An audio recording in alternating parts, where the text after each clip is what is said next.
Hello and welcome to Flashback Generations. Hi.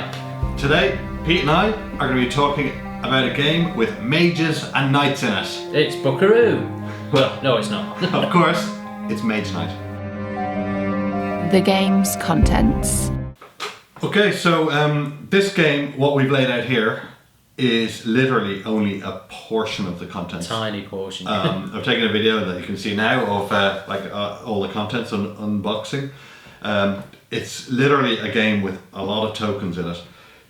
You don't use all the tokens all the time, and everything doesn't come into effect all the time, so it feels like there's a lot more to the game that's actually needed.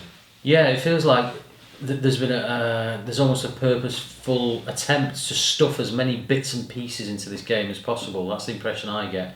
There are little shield thingies, there are these things, there are actions, there are things that get on the map, crystals, cards, figures, loads of stuff. It's as if it was designed to appeal to people who love the intricacy and little mechanisms. And things like that. There is. But saying that, it's quite a tidy game. It doesn't have a big cleanup or whatever. No, it's got a bit of a setup and a bit of I suppose a bit of a tidy up.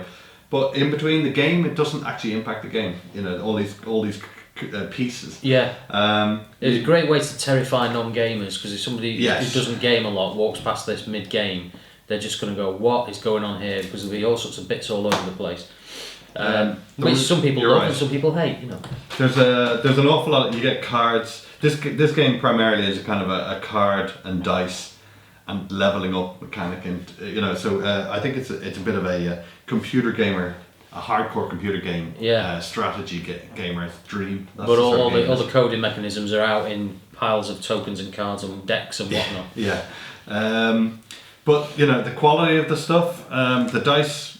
I don't know. They're a bit small and dice, they're quite small. They do the job. I like the crystals are kind of nice. I'm going to. I'll say a naughty word here. I don't like WizKids models, and this game. Now bear with Si, because marginally better than usual, but they're a little bit generic. Exactly that, yeah. WizKids. I mean, we look at WizKids because Star Trek or whatever it is here, all that stuff, and they look awful in the packet. We've never bought one, have we? I haven't anyway. They look terrible. These are better, especially this guy, the little dragon dude. He's quite nice. They're all right. They're not too bad. They're not too bad. I think that this is probably one of their better efforts. Yeah. I quite like. If anyone's familiar with the click mechanic, of the dials, it's good. It works. The cities, again, a little bit plain, but as a playing piece, it works. So no complaints. As a board game playing piece, they're really, really good. But as a sort of gamer's game in miniature, they're not that great. But yes, depends where you're coming from. It's all plastic as well, and artwork, good. Yeah. Good. I would say it's good. Not on the excellent side again, but it's certainly not. Carcassonne Plus, really, the artwork on these. Yeah. Yeah, I quite like it.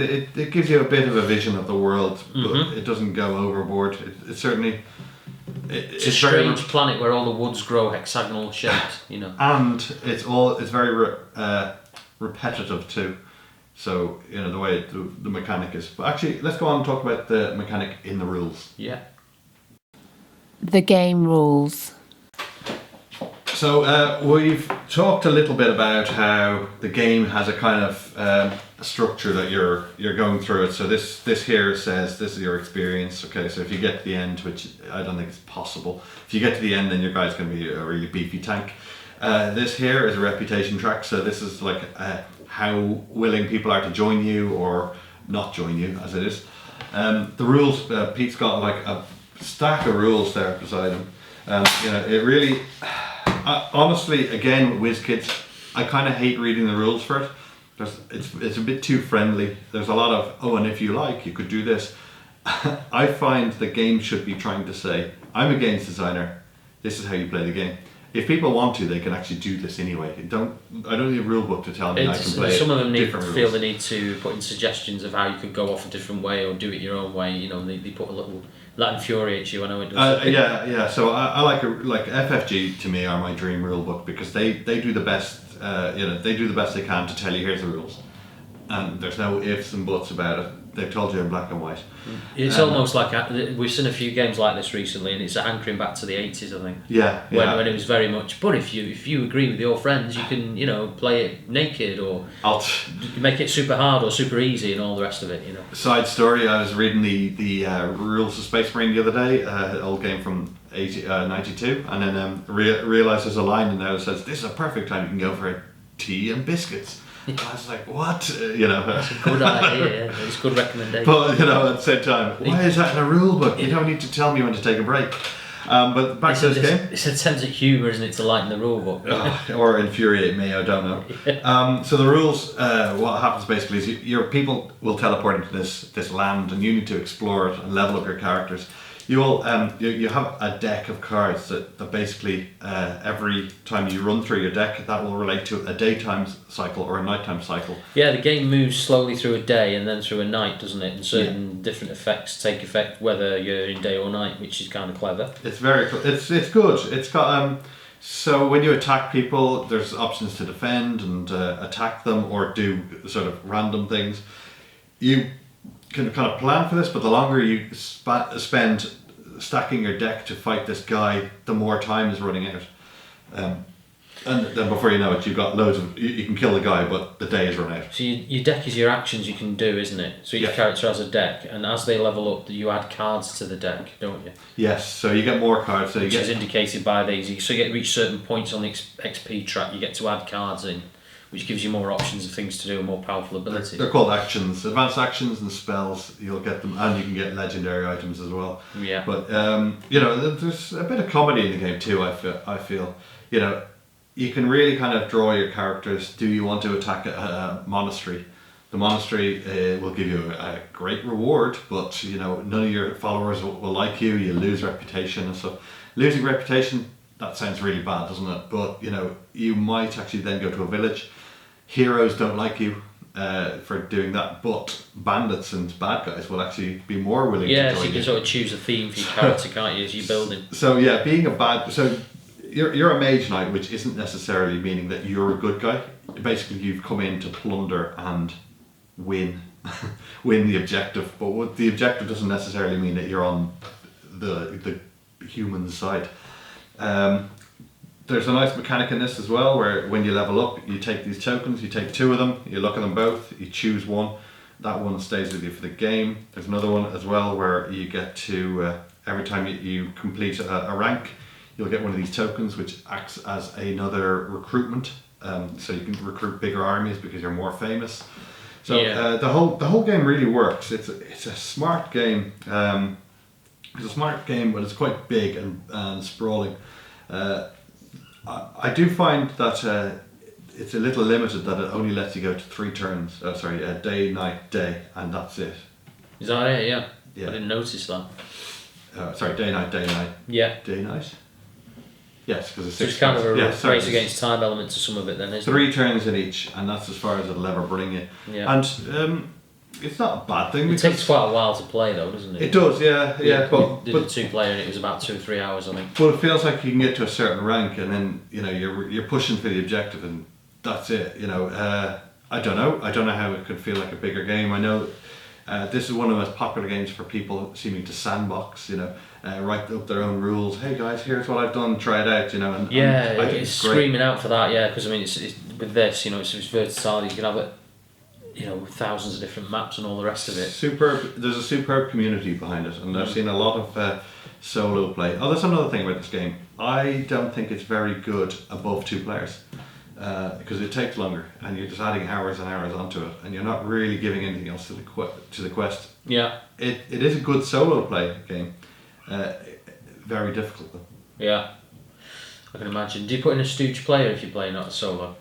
You've always got a dummy player. Right. A dummy player is another character who will actually always play against you, and this character is basically wasting time. So you can't just start stacking your deck. Yeah, because there's an element of you need to get everything done before the day-night cycle turns over. Otherwise, you lose actions, don't you? It's also quite a friendly game in terms of you can't die in this game really. You lose the game. To die, you can't die in this game. What you do is you get a certain amount of wounds and you're knocked out, which means you lost the fight. But if that happens, then you just come around and you're fine. but then your whole hand is full of wounds and your whole deck and everything. Yeah, as you take wounds, you replace cards, don't you? You've only got so many going forwards. slots, yeah. Going forwards, you've made a harder job for yourself. That's a good mechanic, that. So the more battered you are, the less action cards you can actually use, because a lot of them are wounds. It's pretty clever. Okay, let's talk about the future of the game. The game's future. So this game has, I think, 3 expansions. Shades of Tesla, The Lost Legion, some troll guy, I can't remember his name. And the best game. Mage Knight, some troll guy. Yeah, some troll guy. I actually have the expansion here, but I have all the expansions.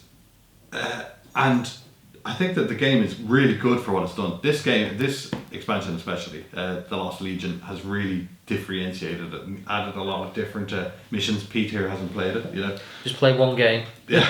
Still got the headache. I know. I know that this game in particular has a lot of replayability, and it makes the game bigger and better. The problem is, I feel like it's been years now since there's actually been another release. Is it getting on a bit now, this one? Yes, Yeah. This is 2010, 2011. I'm sure Yeah. someone can tell me, but you know, it's sort of stagnating a little bit. Yeah, It's, It will do. They do, don't they, after a while? But there hasn't been anything that sort of says, here's a fresh way to play the game, or here's a different thing. Star Trek, is it Expeditions, or one of the Star Treks, copies the mechanic as well, again by WizKids. Yeah. It does the same thing. I wonder if they cleaned it up a bit. You know, there might not be a desire to clean it up a bit, but it feels it's very sprawling, complex rule system, isn't it? Yeah, I do think that the Star Trek would probably do quite well with it, because they can actually add, it's going to be a sci-fi theme and have some proper characters in there. It's a really, really original game. I think it's a shame that it's not more played, and you know, I think that the player base of this game are very set in their ways, and they love it. And you know, a lot of people would suggest that this is the best game ever, and I wouldn't disagree with you. I actually think that I can see why people would state that. Yeah, it's a good one. It's you need a lot of commitment to get it played, though, I think. But if I owned it, I don't think it would ever see the light of day from one year's end to the next. It's a complex game. You can't just, as Pete said earlier, it's an anathema to modern life. You can't just kind of get the missus out and go, come on, we're going to play this. It's not a family game at all. Take it down the gaming club and throw down with some randoms and play it. It's kind of all. I want to. You can't say it's a hobby game, because you know there's nothing really to build. You just open the box and play it. But it's very much a gamer's game, isn't it? What I'd like to see with this is, I think that the characters and the map and everything work. What I think that they could do with is making a mission pack, release official rules for here's a mission pack for solo play and try and make a campaign of some sort as well. Yeah. If there was a campaign play that you had to do this and this is what you had to do, and there was lose and win conditions, and in the next game, for instance, you'd go into the next game with this item that you got, or you'd lose something because you didn't do it well enough. Yeah. If there was just some sort of structure, and you know, you look at FFG are doing it quite well with Armada and X-Wing and whatnot. Oh yeah. But they're looking at campaigns and stuff, aren't they? Campaigns is the way to make people keep on coming back and tell their friends about how good it is. I mean, we play Kingdom Death week after week, but that's because it's got a structure that makes us do it. Yeah, we're just trying to get through it alive, really. We're doing all right this time. Pandemic Legacy, same thing. You know, these games, the future of gaming is certainly, look, you need people to keep on coming back to your game, to keep on playing. I'd rate Pandemic Legacy over this, to be honest.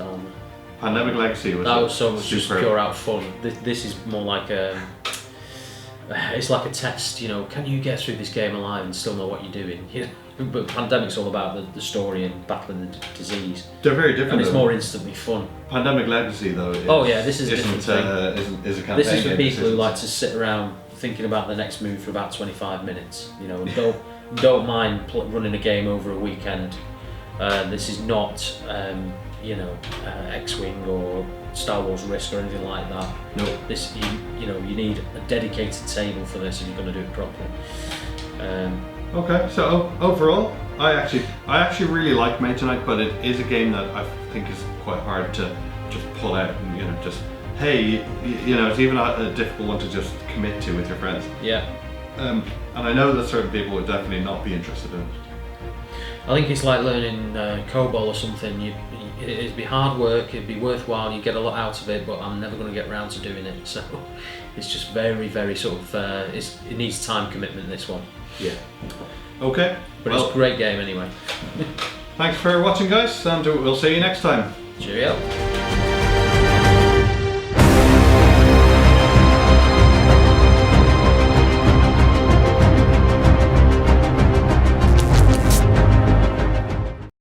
Of course, we're talking about Mage Knight. Space Crusade.